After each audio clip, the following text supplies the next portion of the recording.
AYANEO is back with a new model, and it might be the model that's drawn the most attention in quite a while. This time, they have a clamshell that comes in two formats. First, the super exciting Flip DS, which sports two screens inside the clamshell. That one is great for dual screen emulation like DS, 3DS, and Wii U. Cool people like Retro Game Core, Handheld HQ, and ETA Prime have received that one.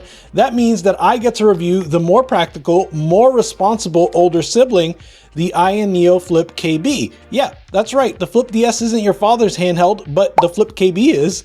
With this format, AYANEO are targeting a market that has been held down firmly by GPD with devices like the most recent GPD Win Mini. If you've seen my review of the Win Mini, I'll leave a link to that in the description, then you may know that this form factor, especially in this size, comes with some trade-offs. So in this review, I want to explore how AYANEO tackled those trade-offs.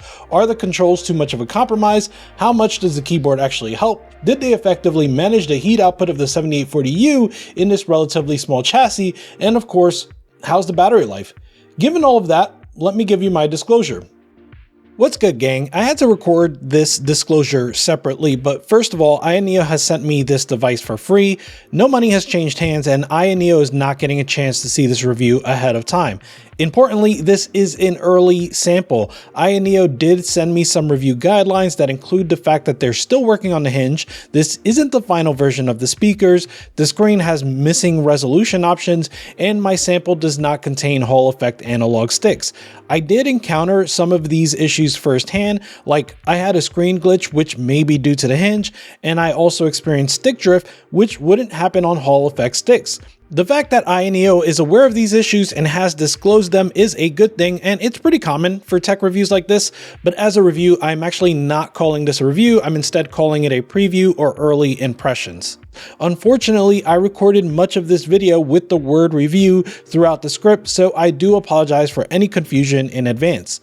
Finally, my reviews and previews are always impartial, but more importantly, my goal is to be thorough enough to help you form your own opinion, which may absolutely differ from my own. Alright, if you're looking to pick one of these up, you can go through the Indiegogo. Pricing starts at $699 US, but there are a ton of options, so let me break it down real quick. If you go for the keyboard model, all of the options are going to be a little less expensive, but the early bird prices range from $699 to $1,239 US, depending on the RAM, storage, and importantly, the APU. That's right, this time you can either choose the AMD 7840U or the next generation AMD 8840U. What was sent to me is the 7840U, so I have yet to do any testing on the 8840U, but early reports suggest that it is worth the bump in price. Next, the DS or dual screen model ranges from $739 all the way to $1,239 US, depending again on the RAM, storage, and APU. Finally, all models have a sliding scale that makes it cheaper to order now. The $699 model goes up to $799 after the early bird period, and then goes up again to $899 if you purchase after the Indiegogo campaign. The most expensive model goes from $1,239 to $1,439 US. As is typical for AYANEO, you can also order accessories like a carrying case or 8-bit DOE controller. One last note with AYANEO is that like many other boutique PC manufacturers, these machines are typically shipped directly out of a single country. This could pose a problem if you have to get your device serviced and are forced to ship to China and back to you. Moving on to the packaging and what comes with the AYANEO Flip KB, the box is pretty ordinary with just a picture of the device on the front, and at least for the Flip KB, there is some embossing on the keyboard and analog sticks that give a tactile representation of the included controls. Inside, the packaging looks very similar to other AYANEO devices. You get the handheld itself and some accessories in 4 boxes. There's a USB-C charger with collapsible prongs, a 5-foot USB-C cable, various international power adapters, as well as USB-C to USB-A adapters, and finally an alternative pair of grips you can install on the Flip for a slightly different feel.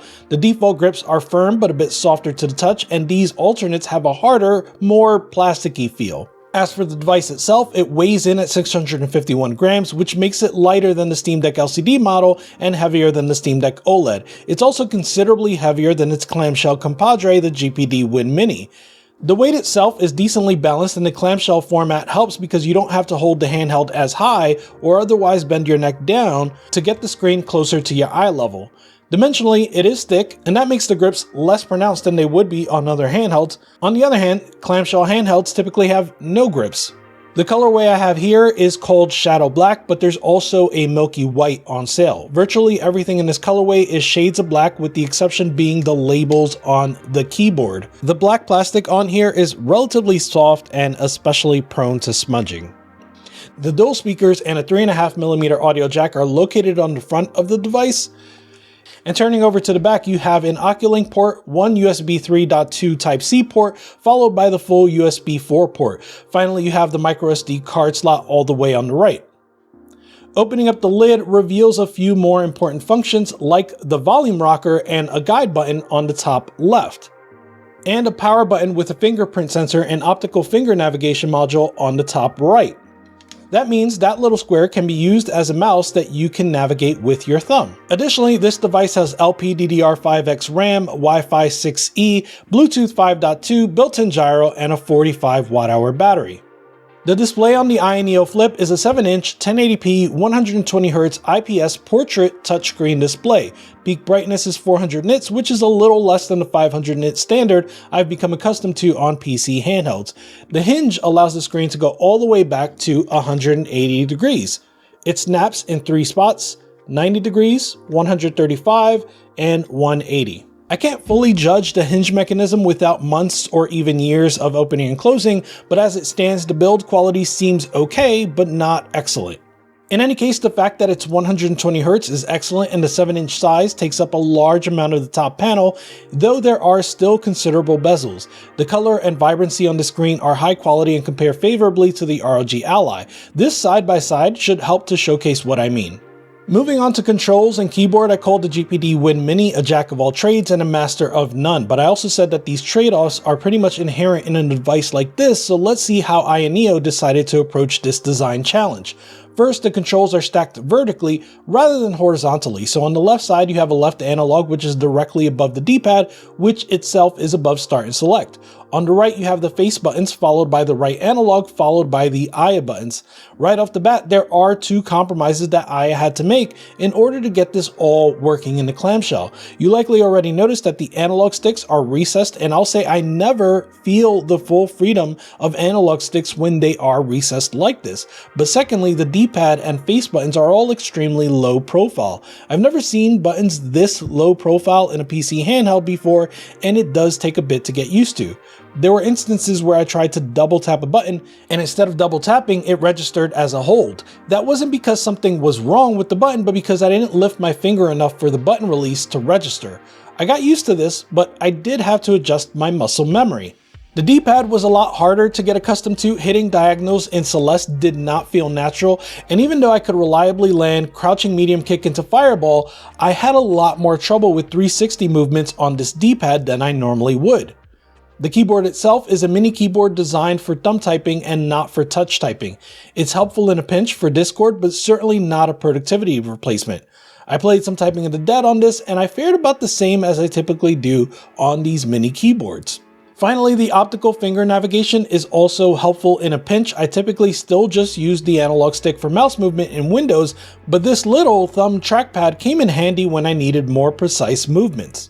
The dual speakers are down-firing, well, sort of. The clamshell form factor means that I naturally hold this device more parallel to the floor than a candy bar device. That means that for me, the speakers had a more natural placement than you might expect. Outside of placement, the quality of the audio is okay. It can get pretty loud, but it loses a bit of the character when you compare to the ROG Ally or the Steam Deck. Here's a comparison to the Ally.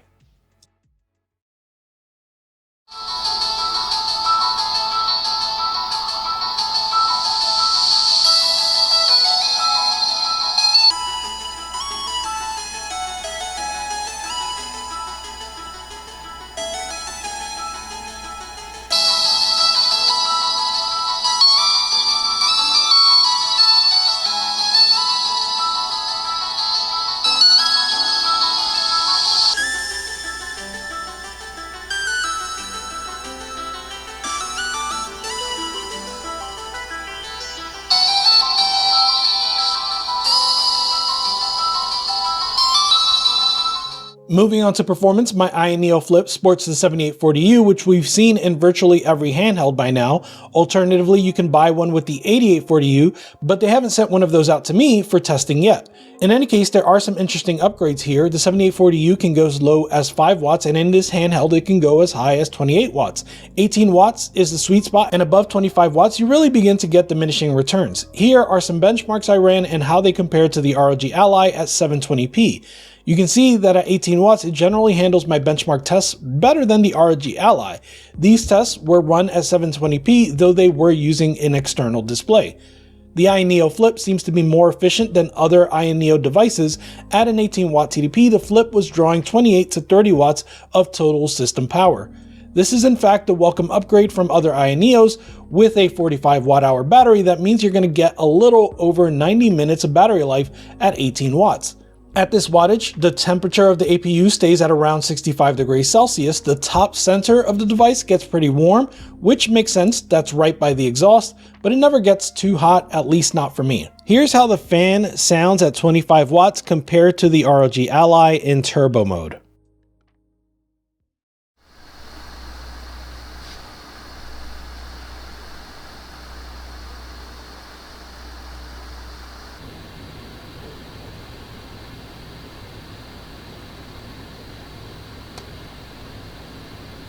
When I played much less demanding games like Dead Cells or Hades, I could force a lower TDP like 8 watts. I couldn't get lower than 8 watts and keep a consistent frame rate.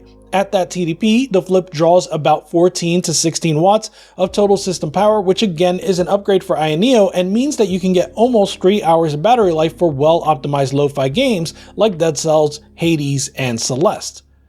When it comes to dealing with Windows, each of the handheld manufacturers have their own software. AYANEO has ISpace 2. ISpace is one of my favorite ways to navigate Windows. You can move the cursor with the left analog stick, scroll up and down with the right analog, and use the face buttons to left or right click. iSpace has a quick access control panel with options for setting the TDP limit anywhere from 5 to 28 watts, toggling Smart TDP, which will do the controlling for you, and enabling a performance overlay.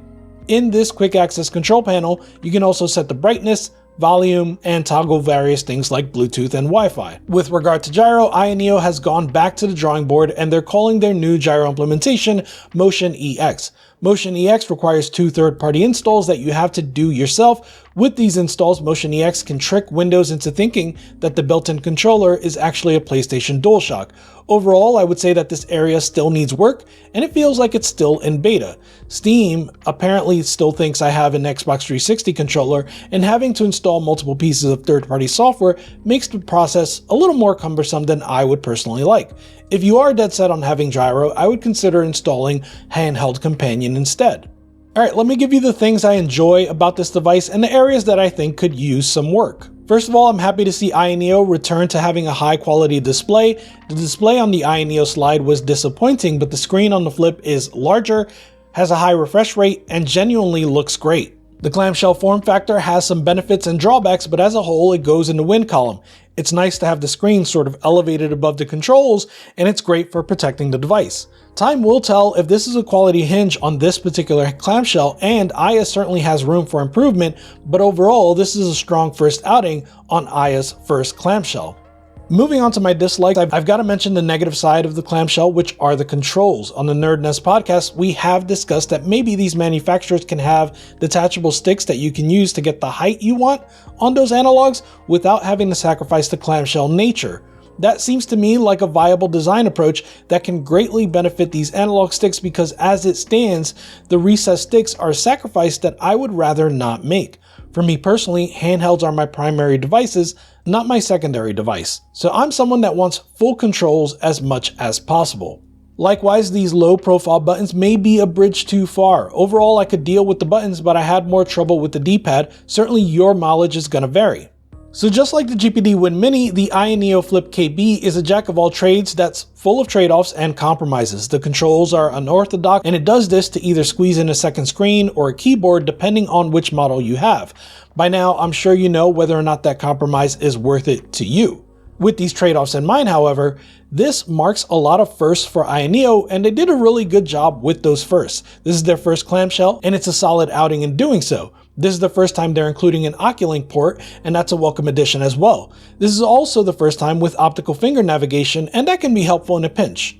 I really look forward to seeing what the 8840U can do in this chassis, and I look forward to trying out the dual screen model as well. We'll see if I can get added to the Cool Kids Club, but certainly check out Retro Game Core's review if you haven't already done so. I hope you've enjoyed this review. Consider leaving a like and a subscribe if you want to see more just like this. Goodbye!